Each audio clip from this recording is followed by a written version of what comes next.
Title of this video, I am the greatest martial artist in the world. So why I wanted to make this video is I've been following the NBA playoffs closely, and my favorite team at the time is the Warriors. And there's a interview with Draymond Green, the pre-game interview with Draymond Green before Game 1 of the NBA Finals in 2019. So you can look at the video if you like. I can put the link below. But basically, he made the statement. He made the statement saying that he's the greatest defender of all time, like ever. And some of these, reporters are trying to turn it into a controversy or turn it into an argument, and they asked him directly why he said that. And I liked his response. His response was saying, well, I am the greatest. I believe that I am the greatest. And if I don't believe that, then I have already failed. So he said that he has to believe that, and that belief will motivate him to live up to that. And that really made sense to me. If you don't believe that you're the greatest, then you've already failed. That you already accepted that you are not the greatest. Now, if you believe that you're the greatest, then there's that potential that you either are the greatest or you can be the greatest. There's that potential. And that state of mind is a great state of mind to have. And the thing about Draymond Green is that he's not a bad defender. He's a great defender. And he's clearly not the worst defender. Is he the greatest defender? Well, it's up for people's opinion. They could compare him to other great defenders that have ever played the game of basketball, and then other people have their opinion. But the fact that he believes himself to be the greatest, that's the most important. And another thing that he said that,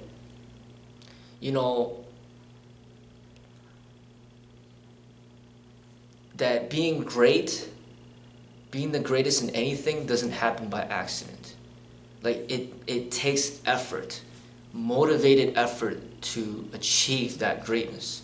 It doesn't just happen by accident. So if you already don't think that you're the greatest, then you've already accepted that it will never happen.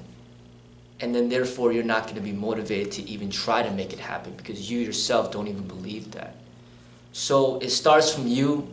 If you feel that you're the greatest, then others can start believing in you as well.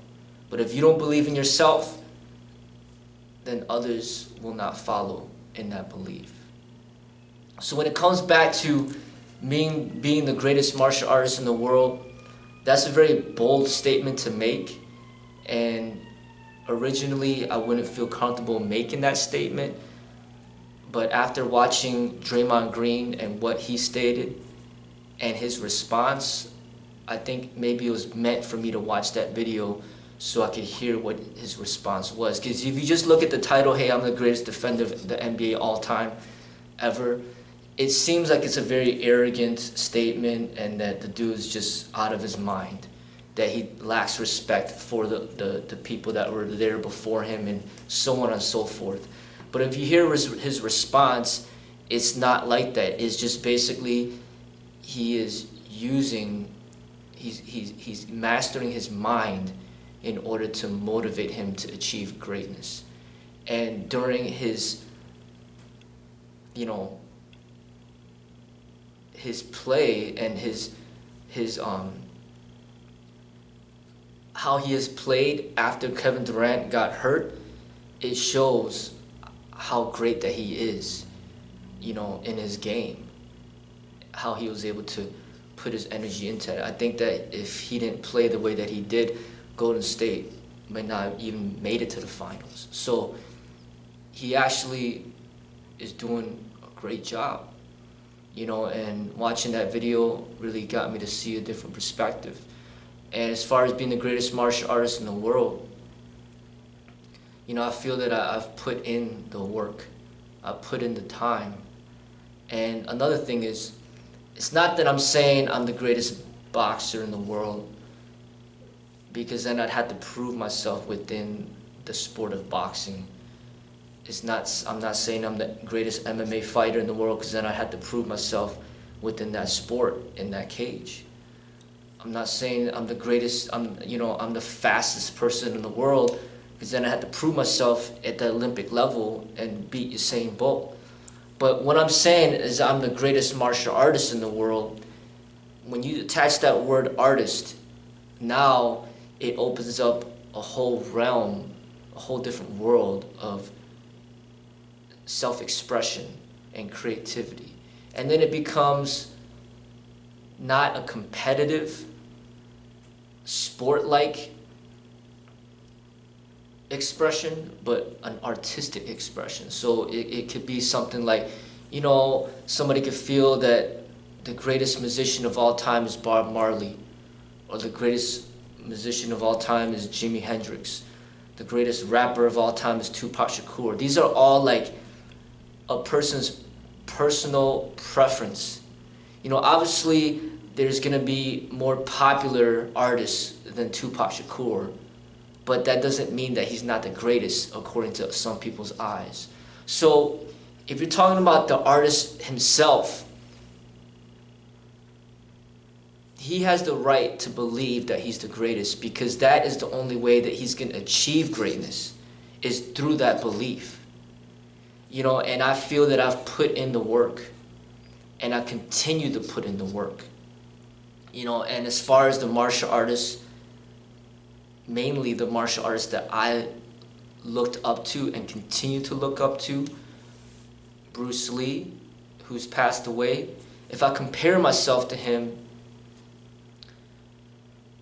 and where I'm at now, I could say, hey, he died at 32, so he had 32 years to express himself in the martial arts, as a martial artist. I'm at 37 now, and I've been expressing myself as a martial artist for 37 years. And during the research into how he died, it seems that he pushed himself a lot. He pushed himself beyond what his body could potentially handle, as far as weightlifting, hurting his back, having to go on painkillers,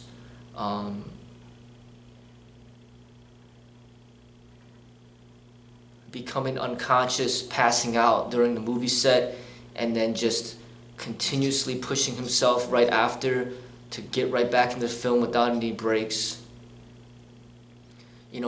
Losing all that body weight so quickly, and basically being underweight, very stressed out. He pushed himself a lot. It was very clear if you do your research. And in my eyes, it affected his health, and it's a contributing factor to his early death.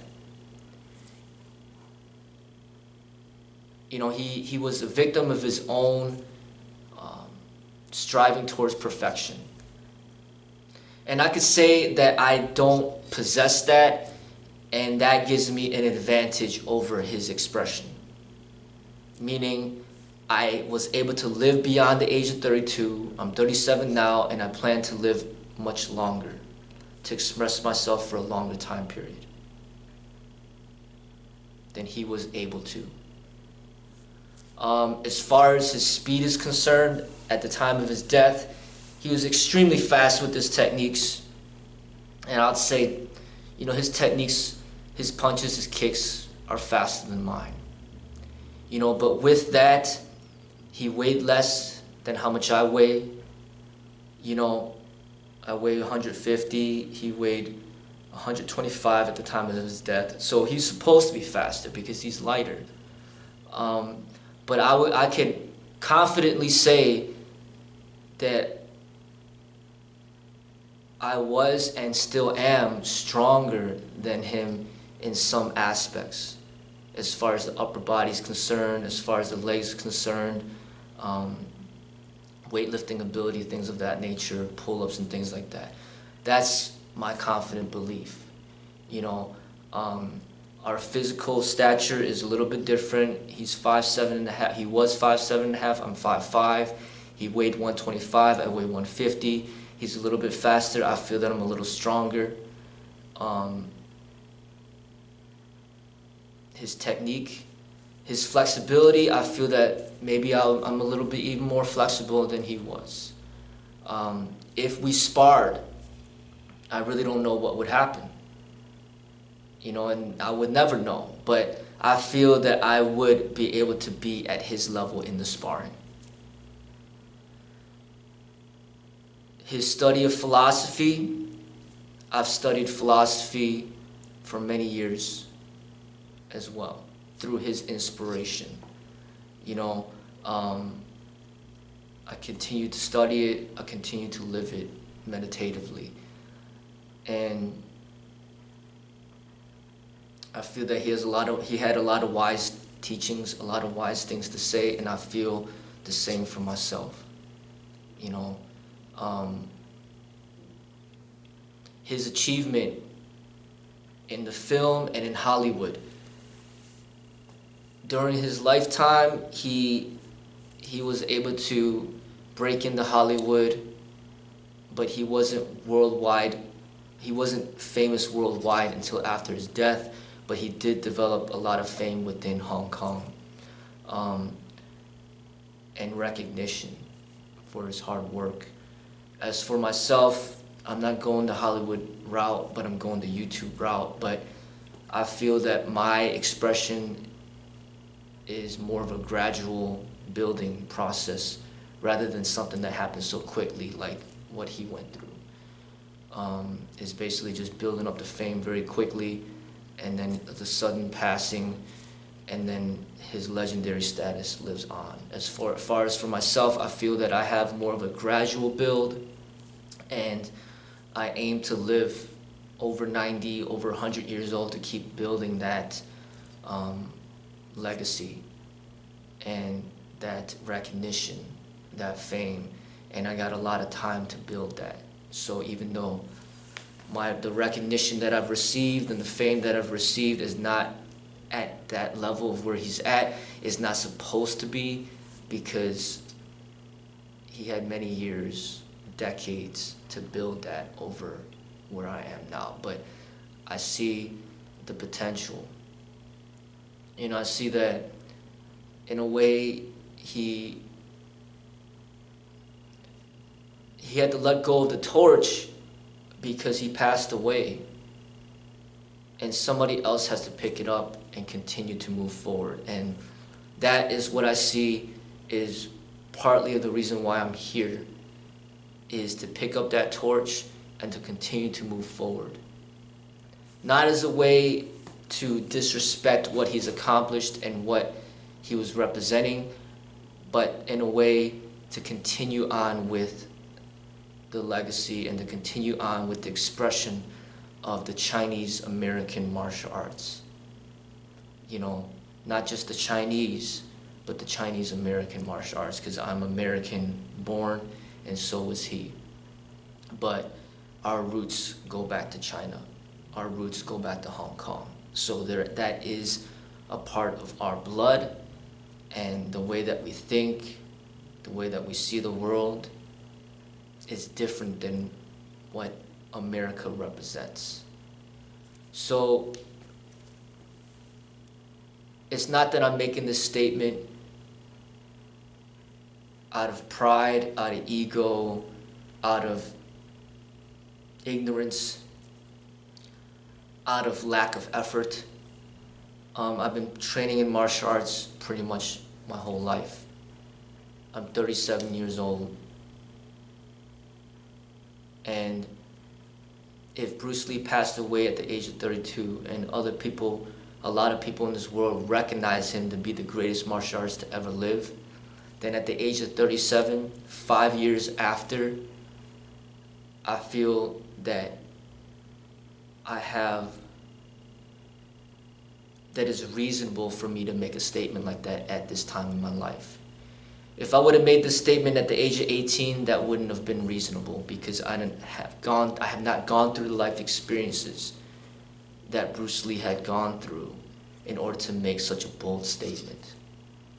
But I am beyond the age of 32. I'm 37 now. I'm coming out with this statement with the genuine belief that I am the greatest, according to my own eyes, according to my own truth. Because once again, if I don't believe in myself, then nobody out there will believe in me. It starts from me. And I've put in the effort. I know that I could spar.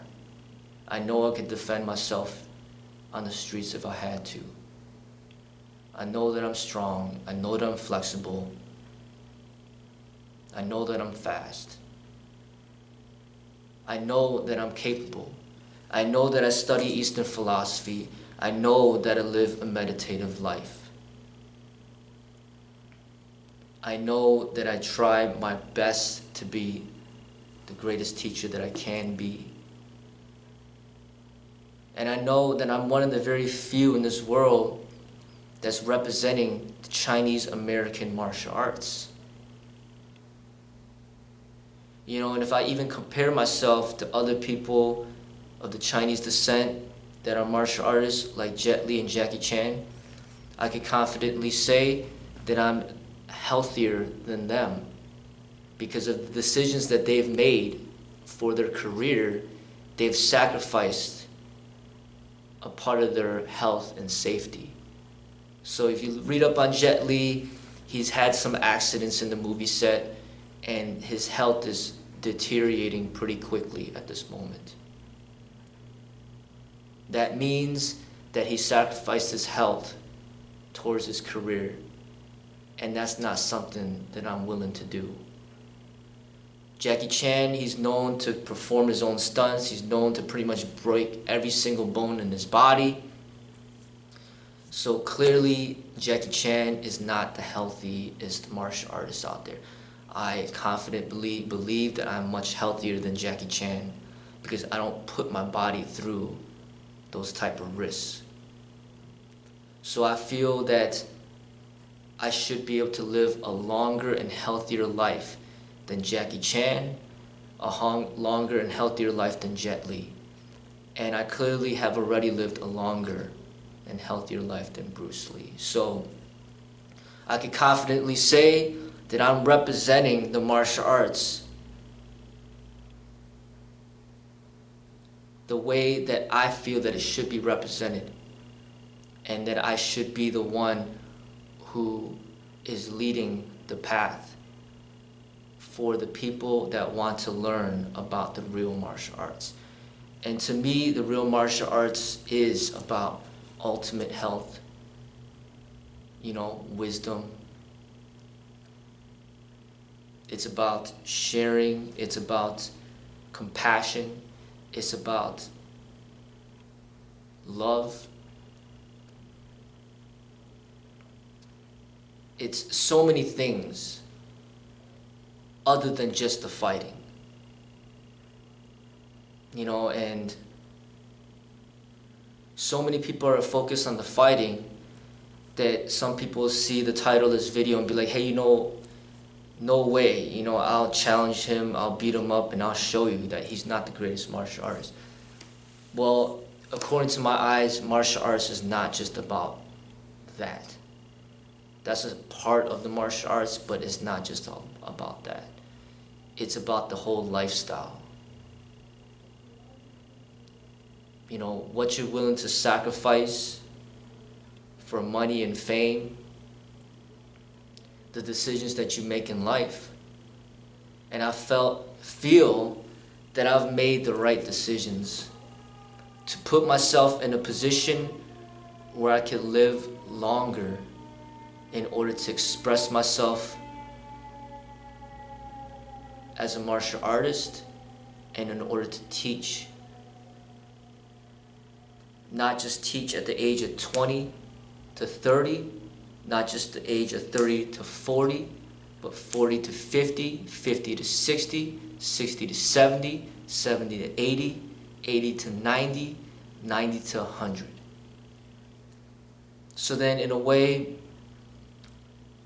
I almost feel like I am the rebirth of Bruce Lee's spirit, like the modern day Bruce Lee that has not passed away, that can continue to educate for the many years to come.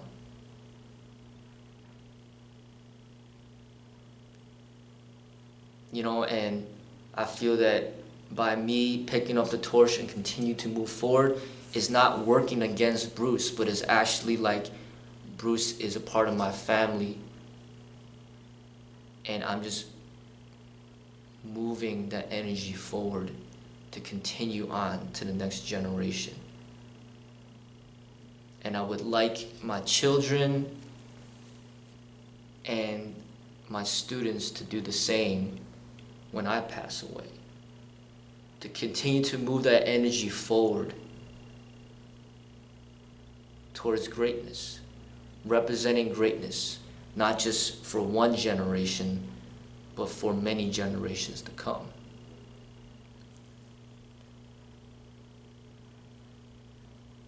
So, with that being said,